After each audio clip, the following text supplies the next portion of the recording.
Hi everyone and welcome.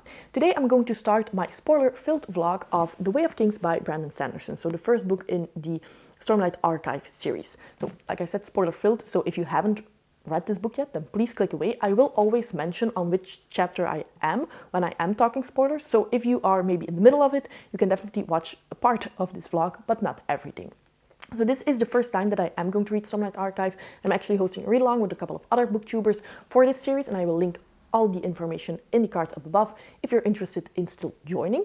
And I am going to read this book over the course of 3 months. So if you're watching this now, this section of the vlog has been recorded 3 months ago. It's currently the 14th or the 15th of January. And I am currently 150 pages in, so I am going to start chapter 9, Damnation. Like I said, this is the first time that I am reading it. This is going to be spoiler-filled, but don't expect me to get everything right and all of the names right, because sometimes it is difficult to just remember how everybody is called. So far we have a lot of interesting things happening. It starts very Sanderson-esque. You can immediately recognize that this is written by Sanderson with a prologue and then another prologue, and you start thinking, when is the first chapter actually going to happen? What I am really interested in so far, a lot of things. So first of all, in the beginning we have these 10 almost godlike creatures who lived thousands of years ago, and it seems like they have forsaken their duty, and 9 of them just walk away, and then the 10th one, is still trapped, but they deem him a sacrifice that they need to make for their own freedom. So I do hope that we will see more of them in the future. Where are these 9? I do think that they are sort of immortal, and what has happened to the 10th one? Do we get to see him in this series? I don't think that we will see them in this first book. Maybe they have an occurrence, at least I hope so, in the second, third or fourth book, but I do hope that we see more of them. What I really liked is then if we have the next prologue, I do think that it's called a prologue, which is again in our time when the king is being assassinated. We see these statues and they do seem to be of these heroes that we saw thousands of years ago. So they are still talked about, and do the people actually know what happened to these 9? Do they know what has been going on? Because I think that in the first epilogue they do talk about, keeping the lie alive. So maybe you do have something that's going to have a big effect later on.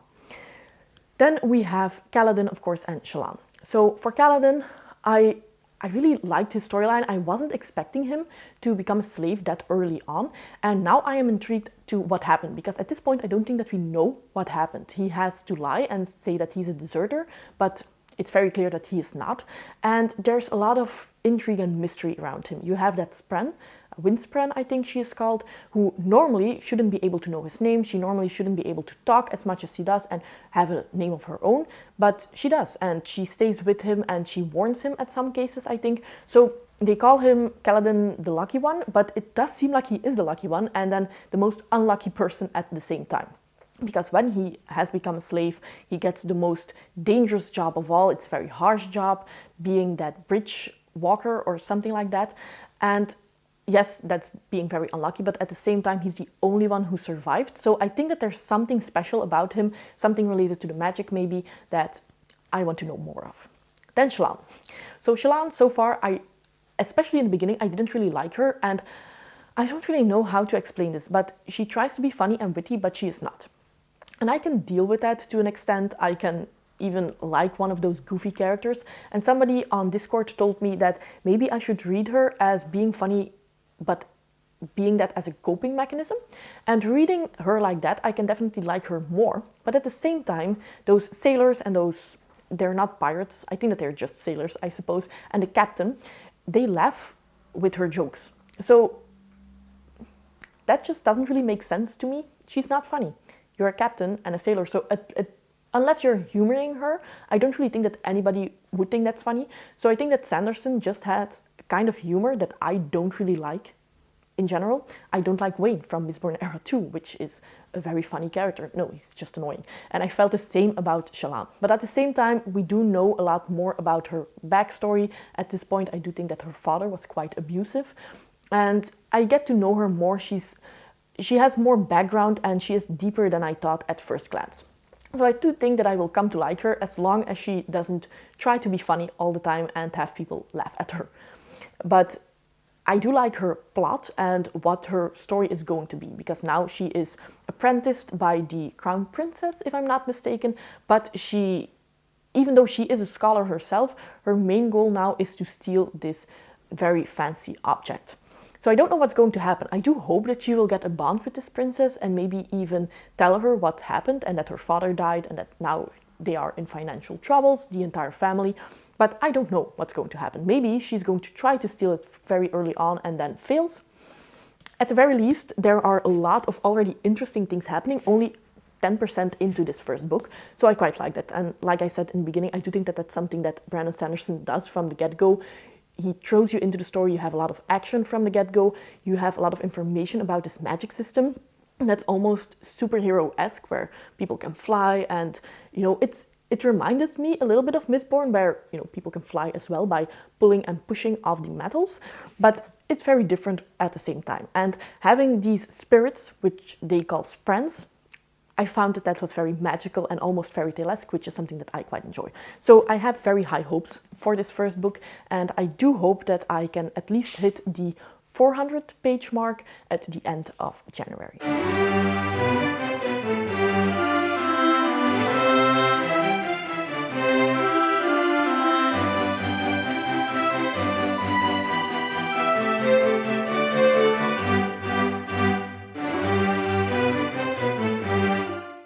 Hi everyone, so it's currently the end of January and I just wanted to give a quick update for my progress in The Way of Kings, because I now finished part 1, so I am 160 pages in, and I just want to mention that I'm probably going to take a long break from this, because while reading this I just realized that this is not the type of book that you read slowly. Once you start, you just want to continue reading, and because the live show is going to be at the end of March, I don't want to finish it right now. So I'm probably not going to pick this one up in the entirety of February and then just read it in one go in March. But yes, I am really enjoying my time here. So this last part that I read, we have a lot of Kaladin and a little bit of Shallan. Now Shallan, I've said this before, I don't really like her. I don't like her humor. I don't like how she treated that shopkeeper. And it's not that she has that humor which just falls flat with me, and that's something that Brandon Sanderson often has that I don't really like and don't think that he's that funny. I also think that she is she treats people with a lot of disdain sometimes, and I don't really like to see that, but let's see how she evolves further on. Kaladin, I am really enjoying his storyline. We got a flashback, and now we know that Kaladin's father was a surgeon, and that he actually didn't want Kaladin to join the army, but he did, and I now don't really know if he joined them willfully or if he was forced, because we didn't see that much of a flashback. But since he was in some of the lower ranks of the army, I don't really think that he went willfully. So I don't know what happened there. I also think that he feels guilty for something that happened to his brother, if I remember correctly. So yeah, definitely a lot of things that happened, and I do hope that we will get more of those flashbacks. Now, something that I did have a little bit of difficulties with is how his depression is shown in the book. Now, I'm not going to say that this was not a good representation, because I think that this is so different for everyone. It's very personal, so maybe for some people this is. For me, I couldn't really believe it on one hand, but then on the other hand, it was very difficult for me to read, especially when he has that suicidal episode, which is something that's very close to what happened in my family. So I had a hard time reading that, and because of that, I'm actually a little bit glad almost that that representation wasn't something that was very familiar for me. So I do want to see how that takes off in the rest of the book. I do hope that that's not going to be the main focus, because then I might have some difficulties getting through it. Luckily, he's not the only main character, and luckily that's not really the main focus of the book so far. So I do want to see how that evolves, because I do know that quite a bit of people have already commented on that they think that Kaladin is a very boring character because he's always depressed. I don't really feel that that's going to be boring or that that's going to be my issue, but it can really hit home for me. So I do want to see what happens there. I did like that after that episode, it feels like he got new courage and some new self-esteem. I don't know what happened there, but all of a sudden he does have a goal, and that is to help his fellow Bridgemen, and I do want to see what happens. So probably we will see more of that in part 2, how he becomes a new leader of these people and hopefully gives them hope as well. So yeah, want to know more of that, want to know more about that Spren that is around him, because there's definitely something strange. She has been around him for longer than he realized, before he was a slave even, and she has a name, she remembers him, she has different qualities than what he would normally think of as Spren. So I think that there's definitely something very special with her, and I do want to see what happens there. Now, we have Kaladin so far, and we have Shallan, but if I'm not mistaken, we also have Dalinar, who is going to be at least a main protagonist in the series, and I do think that we meet him in this first book already. So I am a little bit sad that I will have to wait a month to continue with this book, but yeah, so far I am loving it, and I do think that this has potential to become my favorite Sanderson to date. So here we had a long weekend, and my husband and I were trying to find back our anniversary tree, which is basically the tree where my husband asked me to marry him. It was a beautiful tree. It was, I think, laying down, but we couldn't find it anymore. And I think that they actually removed it, which is a little bit sad when you think of it, but it's still a beautiful park. We found another tree that meant nothing to us whatsoever, and we had our picnic there. So in the end, everything was okay. And then we also visited the bookstore. So this is a Dutch bookstore. It doesn't really have a lot of English books, which is a shame, but still, it's books, so it's nice. Here we have some Dutch books. So we have The Binder by Bridget Collins, which I really enjoyed. And then we also have some Madeline Miller books. Galatea was in English, but I didn't buy it. Hi, so I do think that at this point it's time for another update, because we're already at the end of March and I haven't made too much progress yet. However, at this point I do know that the live discussion will be the 16th of April, and that once you hit that 400-page mark, you just want to continue reading, because that's when it gets really good. So I'm currently 350 pages in, so I guess that means that the really good part must be happening soon. At this point I am liking the book, but I don't think that it will be an all-time favorite, and the biggest issue that I have are the characters. I think that they are not as well developed as I would like, and maybe that's an issue with all of Brandon Sanderson's novels, and I just didn't really recognize that because I was quite new to fantasy when I picked up his other books, but now it's showing a little bit, so I do hope that that changes soon, or that the plot gets going and we get more of the magic system, and I'm that invested in that part that I don't really mind that the characters are not that well developed. So at this point I have met Dalinar, I have met his sons, I've met Sadeas, and I have met the new king. So with Sadeas, I really like that we now understand more what these bridges are and why they need to go there as fast as possible, and the battle between the different high princes of being there first. So I now understand that a little bit more, and I really like that. Dalinar as a character, although he is very intriguing, I don't really like him that much. So I really do like that we have that intrigue of him losing his memory and not remembering his late wife. And I do want to know what's happening there. What occurred that he lost his memory? And is he going to get his memory back? Is that going to be a big revelation? Is there something important in that lost memory that he really needs to know? I want to know more about that. Also, of course, what's happening to him in these high storms when he goes back in time and possesses somebody else's body, and basically what that person or who that person is that is then talking to him, and that gives him an idea of what he needs to do. So I think that there are a lot of interesting things that I want to know more of, and that's why I'm continuing reading and why I'm having so much fun while reading. But Dalinar as a character just doesn't really seem that smart. He's very one-dimensional. He's very honor before everything, and this is what I need to do, and I'm just going to go for my goal. I'm not going to think about anybody else and how I should react or how I should behave myself. And that's just not how the real world works. And as somebody who has been in the royal family for such a long time, I do think that he should know better and know that sometimes you need to go out of your comfort zone and you need to be a little bit more lenient with the rules, because otherwise you're never going to get to your goal. So I definitely understand why his eldest son specifically is very annoyed with him and just wants him to act a little bit differently, especially because the eldest son wants to be obedient, he wants to live by the rules that his father set, but sometimes they just don't really make any sense. So I do hope that Dalinar changes quite soon, and maybe with his sister-in-law coming into play, and it seems that he has some feelings for her, we might see a different side of him. Also, the new king is as dumb as a bag of rocks, so I don't really know what's going to happen there, because it's quite obvious that he gets played by everybody around him.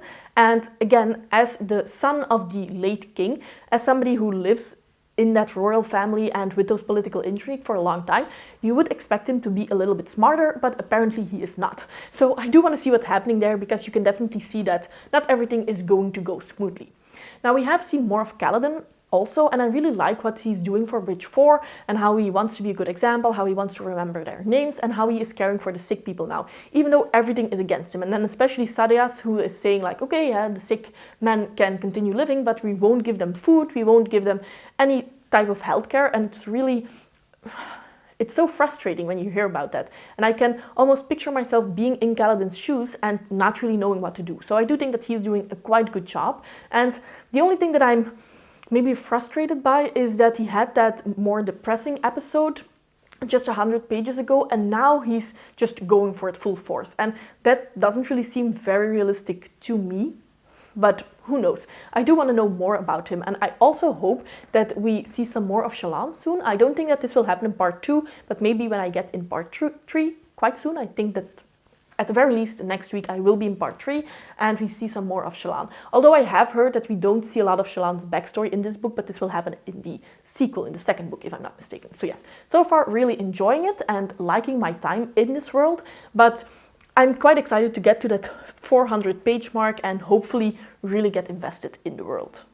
Here we had a very nice walk with the dogs next to the water, even though the dogs don't like water, so for them it wasn't really anything special. Leo is always afraid to go over a bridge or anything. He's really easily scared. But when you just encourage him a little bit, he decides to go over it and he feels very big. I think that we were telling him that he could do it. Yeah. And then here, of course, these types of constructions he's also very scared of. You can see that he's more walking next to it than on top of it. His paws were very messy when we got home, while Oddie was squeaky clean. However, this was a nice walk. We had a lot of different environments. So next up, as you can see, we were also at a part of the walk in the woods. So it's very nice, especially when it's a little bit warmer. It's nice that you have a lot of shade.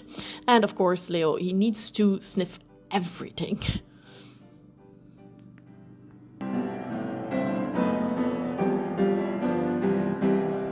Okay, hi.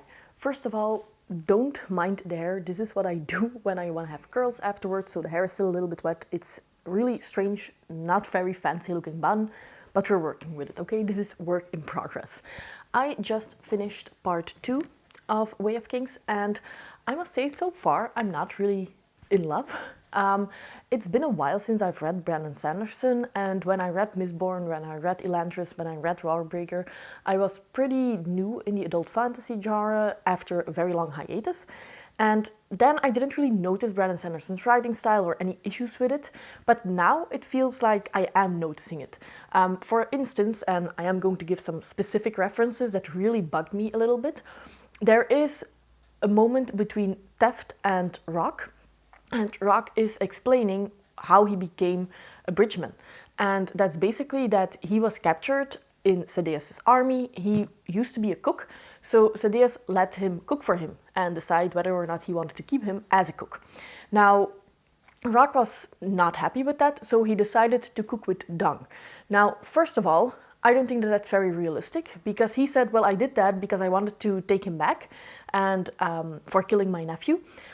But he thought that Sadeas wouldn't even notice the dung in his dish. And that's just unrealistic to me. I suppose if he would have said, well, my life was forfeit anyway, I didn't want to serve him, so I thought if I do something like that, he's going to execute me. And that's fine by me, rather that than be a slave in his army. I would have understood that. But saying, well, I didn't really think that he would notice dung in his food, okay. Then, because that's apparently so funny, Teft is rolling over the floor laughing, almost falling off the cliff. This is a bridgeman. So this is somebody who is almost depressed. All of the bridgemen are not exactly very happy. And this is apparently so funny that he's rolling over the floor. This is something that I never really see people do in real life. It's something that you see in animation movies because it's supposed to be all over the top. But I don't expect that in my adult fantasy. So things like that immediately take me out of the story, because these are not realistic characters. These are not characters that I would find in real life. And the adult fantasy that I've been reading lately do have characters that are very realistic and very complex. So things like that I just don't really like in general, even though I am liking that Kaladin is stepping up. And this is something that I didn't really expect him to do. I do hope that Sanderson is going to have him have some backdrops as well, or backfalls, because I do expect that if you have been that depressed that you have wanted to commit suicide and then you're getting back on track, you're not going to have a life that's all flowers and fun. I do suppose that you will have some episodes where you are back in that depressive episode as well. So I do hope that he's going to go back and forth, because that would make it more realistic. But I am happy that he's back on track, more or less, and that he's trying to help those bridgemen, and that it also doesn't take very long for at least some of them to come towards him. That Kaladin is not alone on an island now. He has Rock and he has Teft, and besides those secondary characters that are a little bit clunky, I suppose, and don't really feel like actual people, I am liking the interaction a little bit more. Now, something about Brandon Sanderson's writing style that I'm also not the biggest fan of. I have said before that he has a very accessible writing style, and I'm happy about that, and I don't think that that means that your writing style is bad per se. But he has the tendency to show and then also tell. Now, I know that a lot of people say show, don't tell. Now, I do think that the majority of your story and how you get world building and stuff like that in your story needs to be showing. But I do think that sometimes you can tell, and it's fine. And I think that authors sometimes are too afraid to tell, so they try to show everything, and that makes it just very convoluted. So it's fine, either show or tell. But don't do both for the same instance. For instance, when Rock is talking, it's clear that his Aleti, well, English in the book, but he's speaking Aleti, isn't exactly very fluent, and he makes some mistakes. And you can see it because he doesn't really say certain words, he leaves them out, and his just structure of sentences isn't the best. So you see that in a conversation, you see that. However, Sanderson then also has an entire paragraph explaining what you just saw. And that's just too much for me. It's like not really trusting your audience to understand stuff like that. And I do think that a good editor would have taken that out. But I think at the point that Way of Kings was published, I do think that at that point he was already more or less an established author. Maybe people didn't really edit him as well as they would have if it was his first book. Because stuff like that you really need to take out of a 1000-page book. And this is why it feels a little bit long to me. For me personally, it feels long. Now, I must say there are also some instances that I really enjoyed. When Kaladin picked up that spear in the chasm, and you had some sort of a feeling that, yes, this is the moment where you can see that Kaladin is going to be more. He's going to be very important in the story, and he's going to have a really important part to play. And I do think that, or I hope that Kaladin at some point will also meet Dalinar. Because I think that those two characters together will have a very interesting connection. Now, Dalinar as a character, I don't really like. Somebody on Discord made the comparison with Ned Stark from A Song of Ice and Fire, and I can definitely see the comparison there, and these are two very similar characters. However, with Ned Stark, it felt more natural as well, where with Dalinar, he's like honor before everything, and I'm going to follow the code, and I'm not going to walk away from this, and this is the goal that I want to achieve, but the road towards that goal is also important, and I agree with that. But at the same time, you know that these are all high princes, and they value strength, and they value going after those chasm friends and winning those races. And you want to change all that, but you're not going to show your strength first. I think that sometimes you have to play along, and then you can change certain things. But the way that Dalinar is doing it is just extremely frustrating and not that smart. So I can definitely understand Adelin's frustration here. And I do hope that something happens there. Because when Dalinar then finally went on one of those hunts, I was so happy, like finally he's going to show that he's strong. And he did so, but then he kind of went back to where he was before. So I do hope that Adelin has some kind of effect on him, and also the king's wife, or well, widow at this point, also is going to have a good effect on him. I do hope that also Shallan is going to come, because at this point we have seen that Shallan is having some kind of interaction with her uncle, so I hope that, again, we see those two characters together. It's not Shallan, it's Jasnah. And Jasnah is, by the way, a secondary character that we haven't seen a lot, especially because she's not in part 2, but I do hope that we see more of her. Now, Dalinar's fits during those high storms, that's quite interesting. And I definitely want to understand more of that. I really like the lore of this world and the history, so I'm trying to understand more of that. That's, at this point, the thing that I find most interesting. But our characters itself and their interaction with each other and the conversation, they feel a bit clunky at this point. So I do hope that improves and that the story finally gets going. Now, it does seem like that's going to happen, because I just read the interludes, and Zed's interlude seems like now his stone is finally in the hands of people who know the kind of power that he has and what he can do. I'm also guessing that they know that he actually killed the former king.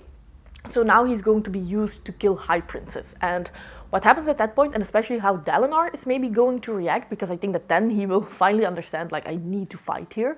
I want to see what happens then. So I do hope that in part 3 the story is finally going to take off. But for now I'm just having some issues, especially with the writing style, with the characters and their development, and also a little bit with the world building, because I like a very expansive world that feels rich. But here I sometimes feel like Sanderson doesn't really know how to do that. Like every character that you come across, a secondary character, main character, just somebody that's in one of the interludes, he's going to explain how their clothes look and if that's very traditional clothing style or not for that kind of people. And it almost feels like I'm seeing Robert Jordan's writing style in Wheel of Time again here. But we don't really get the information of their people, or we don't really get the information of why is that traditional garment style. So it feels like he's adding that to make the world feel rich, but it feels very hollow at the same time because we don't really see why it's important. There are some people, for instance, who have blue blood, or who have a different kind of fingernails in terms of color, or they have spotted skin. And that's all very nice to add that in your world building, but if you then don't really show why that's important at all, it just seems like you're just picking certain kinds of characteristics and you're throwing it in your book, and you're just hoping that some of it sticks and that people who are reading it think, wow, this is such a vast world, but there's not really anything behind it. So again, I'm liking the history, I'm liking the lore, but the world building at this point feels a little bit forced. That's just me. So I'm now going to start chapter 3, or part 3 I should say, and like I said, based on the interludes, it seems like things are going to start happening. Really hope that. I think that in part 3 we see Shallan again and more of Kaladin, so Dalinar we're not going to see for quite a bit of time. Let's see. Oh, I do really like the Wit. And part of it is probably because he reminds me of the Fool in The Realm of the Elderlings, who is one of my favorite characters. So the Wit, yes, that's a very interesting character. I want to see more of him. Hi friends, I'm not at the end of chapter 3 or part 3 yet. I'm currently at chapter 46, but I just wanted to quickly update all of you because in my last update I was pretty negative about the story as a whole, but I do think that it finally took off and I'm actually liking what I've been reading in part 3. At this point, the most of the entire story. So I'm definitely very confident that, yes, finally the story has taken off, and maybe the writing style is still not the best that I've ever read. The characters are not the best developed and most realistic. But because the story is taking off, and because I do think that there are some secondary characters at this point that are very well developed, I'm just really enjoying my time so far. So we now have the chapters with Kaladin and Shallan. I always want to say a different name, but Shallan. So far, Kaladin's chapters, I'm really enjoying the flashbacks.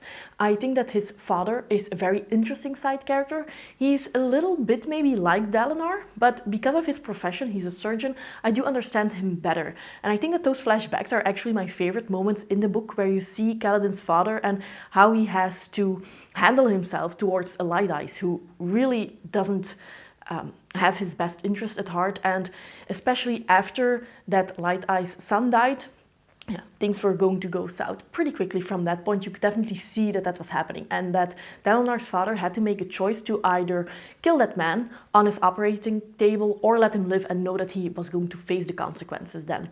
But like I said, even though he's very similar to Dalinar, I think that he was better developed. Even though he's a side character, I enjoy his storyline a lot. And I also think that when Tien, Kaladin's brother, all of a sudden was enlisted in the army, that was something that I didn't see coming. I really enjoyed that twist somehow, and I also think that it's very believable that Kaladin then joined the army because of Tien and for protecting his brother, because him running away I don't think would have fit his arc, and him going to help his brother and to promise towards his parents, I'm going to bring him back safely, that was something that I really enjoyed.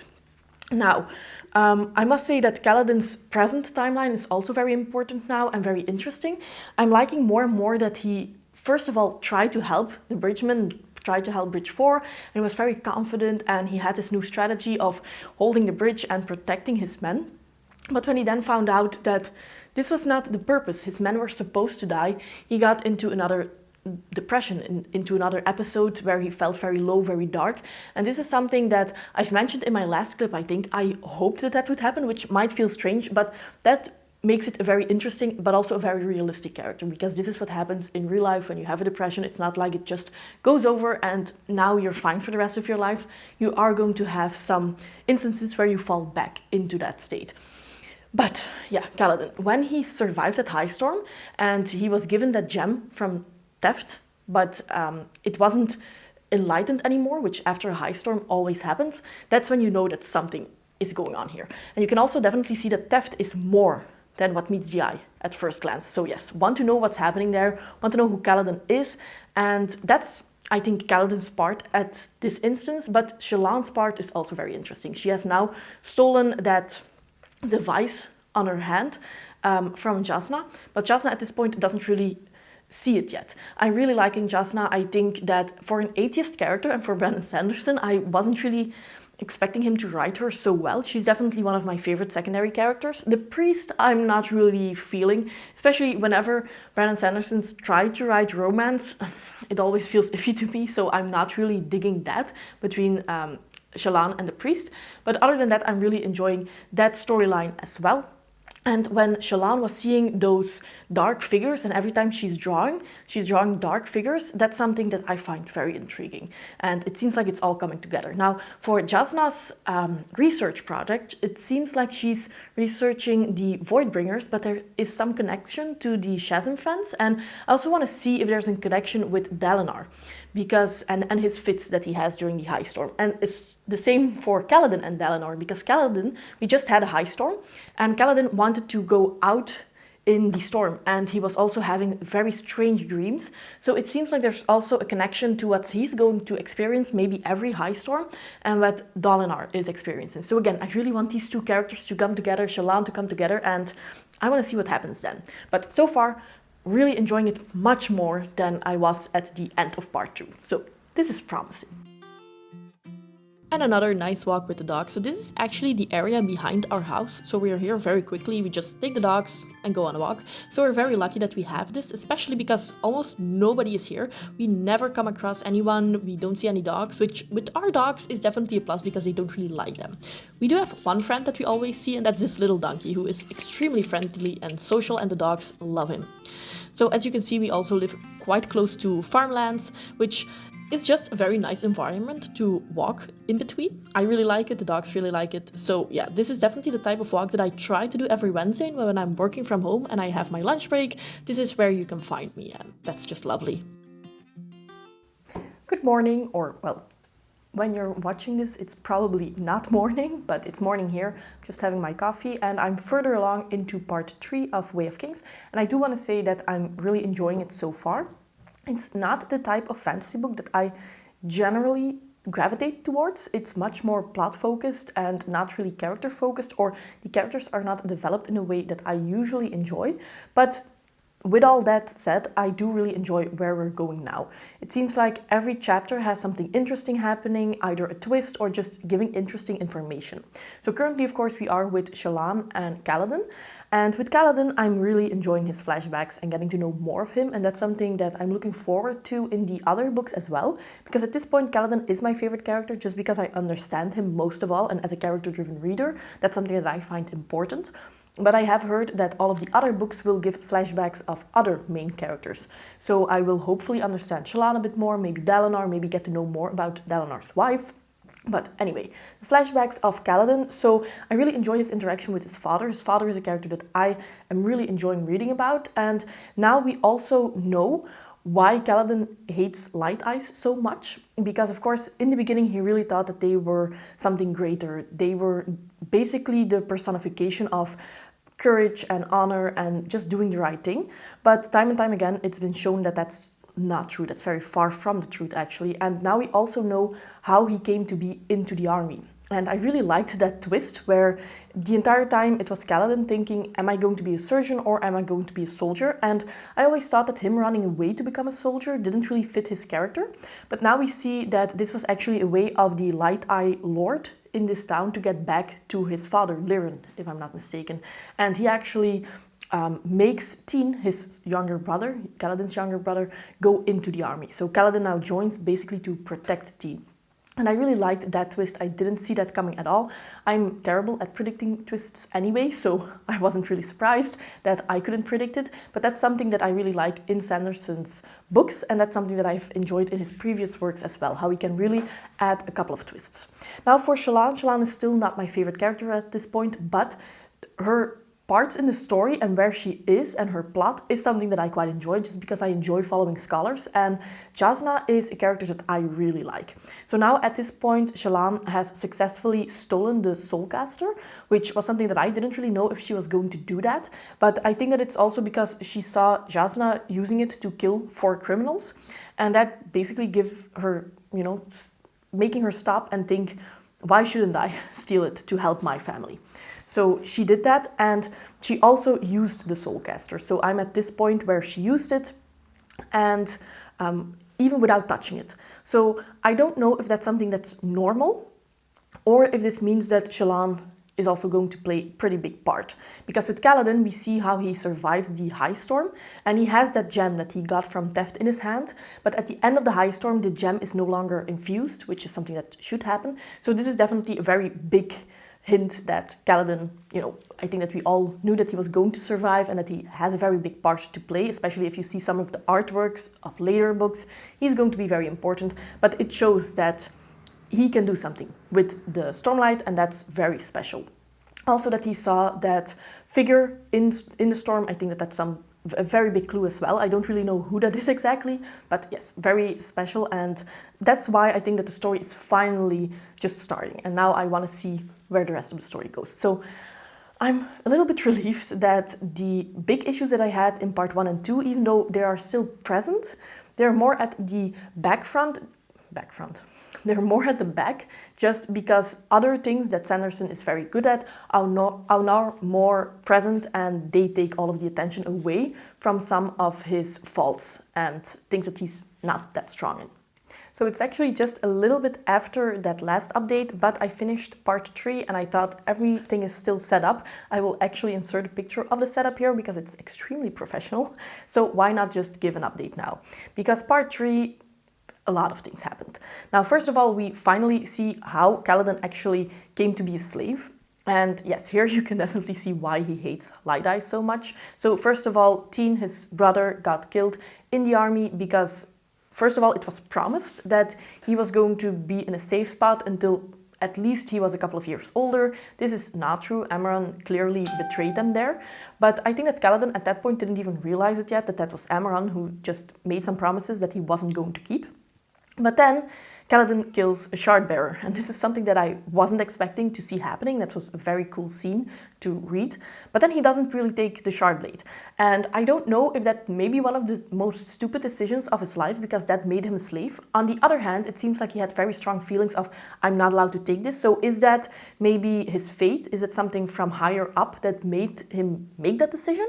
And that's why he became a slave, because that's his fate in life, to get close to Dalinar, to be on the Shattered Plains and to have a very important mission there. So I don't know what's going on, but in the end his entire crew is killed just because Amaran, who I think is the boss in the army, wants to take that Shardblade for himself, and he makes Kaladin a slave. Basically like, I'm not going to kill you because you saved my life, but I'm still going to make you a slave.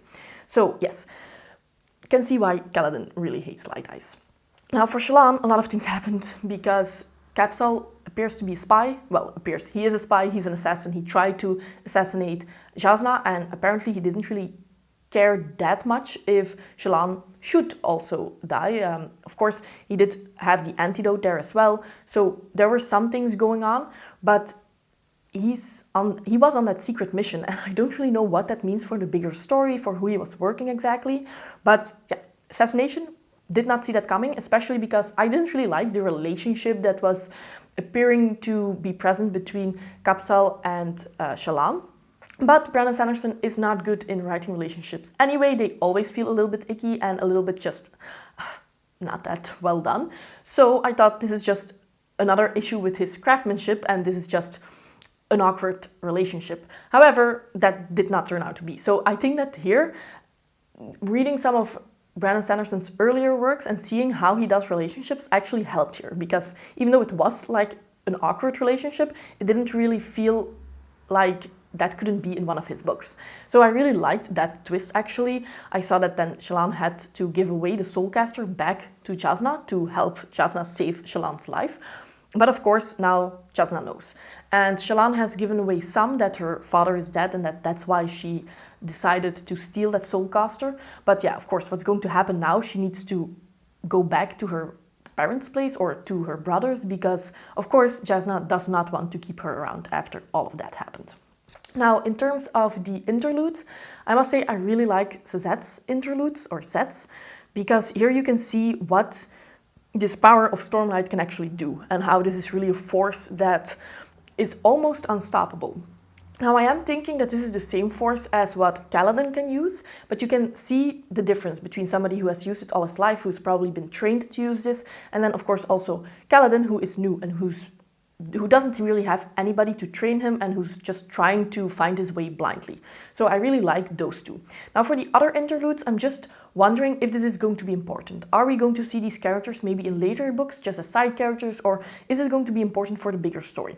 Because otherwise it just really feels like a very artificial way of expanding the world, of making you feel that the world is big because now we're going here and then we're going here and we're, finding and following all of these different characters with different cultures. But if this is not important for the story, you shouldn't really show us this. But knowing Brandon Sanderson, knowing again some of his other works, I do know that usually these interludes and these small snippets do mean something. So that makes me excited to maybe see some of these characters back, or if this is a way to explain some of the lore that we will see later on, that's something that I would enjoy. So, I think that I will need to continue reading, but part 3 for me was a success. So I just finished part 4. By the way, if you're wondering why I'm looking exactly the same as in the last part, I'm actually filming all of this and reading all of this at the day of the live show. So I'm definitely binging like the last 400 pages of this entire book in one day. But just finished part 4. I do think that we've seen the majority of what we are supposed to see of this book. Part 5 is very short. So I'm going to read that then and then get ready for the live show, because that also needs to happen for sure.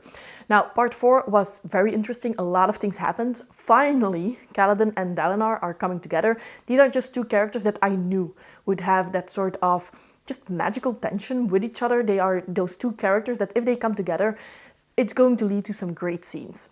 Now, first of all, I actually thought that Sadeas could be trusted, because he mentions to the king and to everyone, all of the nobles, all of the high princes, that Dalinar is not responsible for that cut girdle, and that actually somebody is trying to frame Dalinar. So I thought, yes, Sadeas can be trusted. This definitely means that the visions that Dalinar has can also be trusted. Everything is fine. But then, of course, you have that very big betrayal scene where Sadeas just leaves Dalinar, leaves Adolin, leaves their entire army with the Parshendi and leaves for himself. So he's probably going to, say to everybody that Dalinar died, nothing could be done, and that's exactly what he tries to do back at the camp. And then we have that amazing scene where Kaladin goes back with his bridge, even though he had all the means to escape. He could just slowly back away and then escape, and, hopefully nobody would come after them, or at least realize that they were gone much later, and they already had all of the means to be gone for a very long time. But he turns around and he goes and saves Dalinar and Adolin. And that's definitely a scene where you can see how much his powers in that very short amount of time has actually grown. And you can see the similarities between him and Zed even more. That was definitely one of my favorite scenes, I think, in the entire book. But it was also, again, a twist that I wasn't expecting from Sadeas, even though I probably should have seen it, because Sadeas is very bad, or he treats his bridgemen very poorly. So you can definitely see that he's not the best person.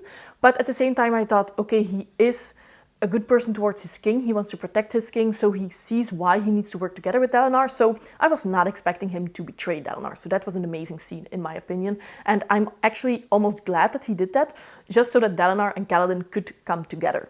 Now, of course, Dalinar then giving away his Shardblade, that just didn't feel right to me, because it feels like Sadeas, even though he plays dirty, he gets everything that he wants, because Dalinar doesn't play dirty. He always plays fair.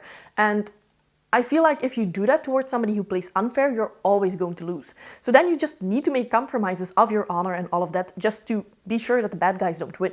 So him having that shard blade, not happy about that, even though you can see some similarities with Kaladin not taking the shard blade when he had the chance and having like that voice from higher up almost, giving him that feeling of don't take the shard blade.